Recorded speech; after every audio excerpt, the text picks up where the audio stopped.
Hi friends, ಎಲ್ರಿಗೂ ನಮಸ್ಕಾರ. Welcome to my channel. ಇವತ್ತು ನಾನು ನಿಮ್ಮ ಜೊತೆ ಯಾವ ರೆಸಿಪಿನ ಶೇರ್ ಮಾಡ್ತಾ ಇದ್ದೀನಿ ಅಂದರೆ, ಹೋಟೆಲ್ನಲ್ಲಿ ಉಪ್ಪಿಟ್ಟು ಯಾವ ರೀತಿ ರುಚಿಯಾಗಿರುತ್ತೋ ಅದೇ ರುಚಿಯಲ್ಲಿ ಇವತ್ತು ನಾನು ಮನೆಯಲ್ಲಿ ಉಪ್ಪಿಟ್ಟು ಮಾಡಿದ್ದೀನಿ. ಕೆಲವರಿಗೆ ಉಪ್ಪಿಟ್ಟು ಇಷ್ಟ ಆಗೋದಿಲ್ಲ, ಕಾಂಕ್ರೀಟ್ ಅಂತ ಹೇಳ್ತಾರೆ. ಅಂಥದ್ರಲ್ಲಿ ಈ ರೀತಿ ಉಪ್ಪಿಟ್ಟನ್ನು ಮಾಡಿಕೊಂಡು ಇದರ ರುಚಿನ ಒಂದು ಸರಿ ತಿಂದು ನೋಡಿ, ತುಂಬಾ ಚೆನ್ನಾಗಿರುತ್ತೆ. ಈ ಸಿಂಪಲ್ ಆಗಿರುವಂಥ ಉಪ್ಪಿಟ್ಟನ್ನು ನಾನು ಯಾವ ರೀತಿ ಮಾಡಿದ್ದೀನಿ ಅನ್ನೋ ವಿಡಿಯೋನ ನಿಮ್ಮ ಜೊತೆ ಶೇರ್ ಮಾಡ್ತಾ ಇದ್ದೀನಿ. ದಯವಿಟ್ಟು ವಿಡಿಯೋನ ಸ್ಕಿಪ್ ಮಾಡದೆ ನೋಡ್ಕೊಂಡು ಬರೋಣ ಬನ್ನಿ. ಇವಾಗ ನಾನು ಸ್ಟವ್ ಮೇಲೆ ಒಂದು ಬಾಣಲೆ ಇಟ್ಕೊಂಡಿದ್ದೀನಿ. ಬಾಣಲೆ ಬಿಸಿಯಾದ ನಂತರ ಅದಕ್ಕೆ ಒಂದು 1/4 kg ಆಗೋಷ್ಟು ರವೆ ಹಾಕ್ತಾ ಇದ್ದೀನಿ. ನಾನು ಸಣ್ಣ ರವೆಯಿಂದ ಉಪ್ಪಿಟ್ಟು ಮಾಡ್ತಾ ಇದ್ದೀನಿ.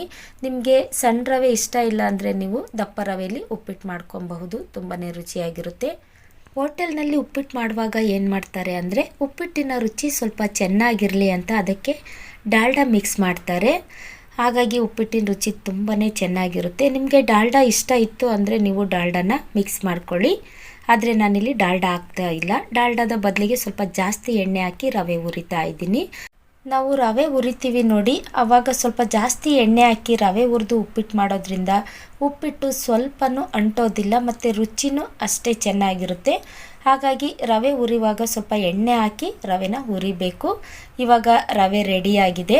ಅದೇ ಬಾಣಲೆಗೆ ಒಗ್ಗರಣೆ ಮಾಡೋದಕ್ಕೆ ಇಡ್ತಾ ಇದ್ದೀನಿ. ಒಗ್ಗರಣೆ ಮಾಡೋದಕ್ಕೆ ಅಂತ ಒಂದು 4ರಿಂದ 5 ಸ್ಪೂನ್ ಆಗೋಷ್ಟು ಎಣ್ಣೆ ಹಾಕ್ತಾ ಇದ್ದೀನಿ.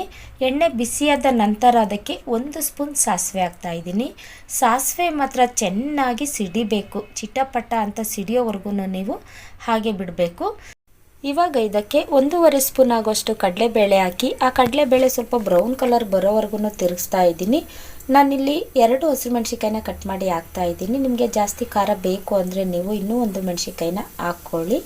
ಮೀಡಿಯಮ್ ಸೈಜ್ 3 ಈರುಳ್ಳಿನ ಕಟ್ ಮಾಡಿ ಇಟ್ಕೊಂಡಿದ್ದೆ. ಅದ್ರ ಜೊತೆಗೆ ಸ್ವಲ್ಪ ಕರಿಬೇವನ್ನು ಹಾಕಿ ಅಷ್ಟು ಚೆನ್ನಾಗಿ ಫ್ರೈ ಆಗೋವರೆಗೂ ತಿರುಗಿಸ್ತಾ ಇದ್ದೀನಿ. ಈರುಳ್ಳಿ ಸ್ವಲ್ಪ ಚೆನ್ನಾಗಿ ಫ್ರೈ ಆಗಬೇಕು. ಈರುಳ್ಳಿ ಫ್ರೈ ಆಗಿಲ್ಲ ಅಂದರೆ ಉಪ್ಪಿಟ್ಟು ಅಷ್ಟು ರುಚಿ ಇರೋದಿಲ್ಲ. ಹಾಗಾಗಿ ಇವಾಗ ಫ್ರೈ ಆಗೋದಕ್ಕೆ ಬಿಡ್ತಾ ಇದ್ದೀನಿ ನೋಡಿ. ಆನಂತರ ಇದಕ್ಕೆ ಮೀಡಿಯಮ್ ಸೈಜ್ ಒಂದೇ ಒಂದು ಟೊಮೊಟೊನ ಕಟ್ ಮಾಡಿ ಹಾಕ್ತಾ ಇದ್ದೀನಿ. ಅದ್ರ ಜೊತೆಗೆ ಸ್ವಲ್ಪ ಕೊತ್ತಂಬರಿ ಹಾಕ್ತಾ ಇದ್ದೀನಿ. ಫಸ್ಟೇ ಟೊಮೊಟೊನ ಯಾವುದೇ ಕಾರಣಕ್ಕೂ ನೀವು ಒಗ್ಗರಣೆಯಲ್ಲಿ ಹಾಕಿ ಜಾಸ್ತಿ ತಿರುಗಿಸ್ಬೇಡಿ. ಜಾಸ್ತಿ ತಿರುಗಿಸಿದಷ್ಟು ಟೊಮೊಟೊ ಬೇಗ ಸ್ಮ್ಯಾಶ್ ಆಗಿಬಿಡುತ್ತೆ. ಸ್ಮ್ಯಾಶ್ ಆದರೆ ಉಪ್ಪಿಟ್ಟು ಸ್ವಲ್ಪ ಕಲರ್ ಚೇಂಜ್ ಆಗಿಬಿಡುತ್ತೆ. ಹಾಗಾಗಿ ಉಪ್ಪಿಟ್ಟು ಕಲರ್ ಚೇಂಜ್ ಆಗಬಾರ್ದು ಅಂದರೆ ನಾವು ಲಾಸ್ಟಲ್ಲಿ ಈ ರೀತಿ ಟೊಮೊಟೊನ ಹಾಕಬೇಕು. ಆನಂತರ ಇದಕ್ಕೆ ರುಚಿಗೆ ತಕ್ಕಷ್ಟು ಉಪ್ಪು ಹಾಕಿ ಚೆನ್ನಾಗಿ ತಿರುಗಿಸ್ತಾ ಇದ್ದೀನಿ. ಈ ರೀತಿ ಮಾಡೋದ್ರಿಂದ ಟೊಮೊಟೊ ಸ್ಮ್ಯಾಶ್ ಆಗೋದಿಲ್ಲ ನೋಡಿ. ನಾನು ಯಾವ ರೀತಿ ಹಾಕಿದ್ದೆ ಅದೇ ರೀತಿ ಟೊಮೊಟೊ ಇದೆ. ಇವಾಗ 1/4 kg ರವೆಗೆ ಅರ್ಧ ಲೀಟರ್ ಆಗೋಷ್ಟು ನೀರು ಹಾಕಿ ಅದನ್ನು ಚೆನ್ನಾಗಿ ತಿರುಗಿಸಿ ಪ್ಲೇಟ್ ಮುಚ್ಚಿ ಕುದಿಯೋದಕ್ಕೆ ಬಿಟ್ಟಿದ್ದೆ. ಇವಾಗ ಚೆನ್ನಾಗಿ ಕುದಿ ಬರ್ತಾ ಇದೆ ನೋಡಿ. ಆನಂತರ ಇದಕ್ಕೆ ನಾನು ಚೆನ್ನಾಗಿ ಹುರಿದಿಟ್ಕೊಂಡಿರುವಂತಹ ರವೆನ ಹಾಕಿ ಚೆನ್ನಾಗಿ ತಿರುಗಿಸ್ತಾ ಇದ್ದೀನಿ. ನಾವು ರವೆನ ಹಾಕಿದಾಗ ಅದನ್ನು ಚೆನ್ನಾಗಿ ತಿರುಗಿಸ್ಬೇಕು. ತಿರುಗಿಸಿಲ್ಲ ಅಂದರೆ ಉಪ್ಪಿಟ್ಟು ಗಂಟಾಗ್ಬಿಡುತ್ತೆ. ಏಕೆಂದರೆ ಸಣ್ಣ ರವೆ ಬೇಗ ಗಂಟು ಬಂದುಬಿಡುತ್ತೆ. ಹಾಗಾಗಿ ಚೆನ್ನಾಗಿ ತಿರುಗಿಸ್ಬೇಕು. ಇವಾಗ ಇದಕ್ಕೆ ನಾನು ಪ್ಲೇಟ್ ಮುಚ್ಚಿ ಒಂದು 2ರಿಂದ 3 ನಿಮಿಷ ಹಾಗೆ ಬಿಡ್ತಾ ಇದ್ದೀನಿ. ಇವಾಗ ಪ್ಲೇಟ್ ತೆಗೆದು ತೋರಿಸ್ತಾ ಇದ್ದೀನಿ ನೋಡಿ ಉಪ್ಪಿಟ್ಟು ಯಾವ ರೀತಿ ರೆಡಿಯಾಗಿದೆ ಅಂತ. ಸ್ಮೆಲ್ಲು ತುಂಬ ಚೆನ್ನಾಗಿ ಗಮ್ಮಂತ ಬರ್ತಾ ಇದೆ. ಅದ್ರ ಮೇಲೆ ಸ್ವಲ್ಪ ಎಣ್ಣೆ ಹಾಕ್ತಾ ಇದ್ದೀನಿ. ನಿಮಗೆ ತುಪ್ಪ ಇಷ್ಟ ಇತ್ತು ಅಂದರೆ ನೀವು ಅದ್ರ ಮೇಲೆ ಸ್ವಲ್ಪ ತುಪ್ಪ ಹಾಕ್ಕೊಂಡು ತಿಂದು ನೋಡಿ, ರುಚಿ ತುಂಬಾ ಚೆನ್ನಾಗಿರುತ್ತೆ. ನಾನಿವಾಗ ಇದಕ್ಕೆ ಎಣ್ಣೆ ಹಾಕಿ ಚೆನ್ನಾಗಿ ತಿರುಗಿಸ್ತಾ ಇದ್ದೀನಿ ನೋಡಿ. ಸ್ವಲ್ಪನೂ ತಳ ಹಿಡ್ದಿಲ್ಲ. ನಾನ್ ಸ್ಟಿಕ್ ಪಾತ್ರೆ ಅಂತಲ್ಲ, ನೀವು ಉಪ್ಪಿಟ್ಟು ಮಾಡುವಾಗ ಸ್ವಲ್ಪ ಜಾಸ್ತಿ ಎಣ್ಣೆ ಹಾಕಿ ಉಪ್ಪಿಟ್ಟು ಮಾಡಿ ನೋಡಿ. ಯಾವುದೇ ತರಹದ ಪಾತ್ರೆಯಲ್ಲಿ ಉಪ್ಪಿಟ್ಟು ಮಾಡಿದರೂ ಸಹ ತಳ ಹಿಡಿಯೋದಿಲ್ಲ. ಇವಾಗ ಸೂಪರಾಗಿ ಉಪ್ಪಿಟ್ಟು ರೆಡಿಯಾಗಿದೆ.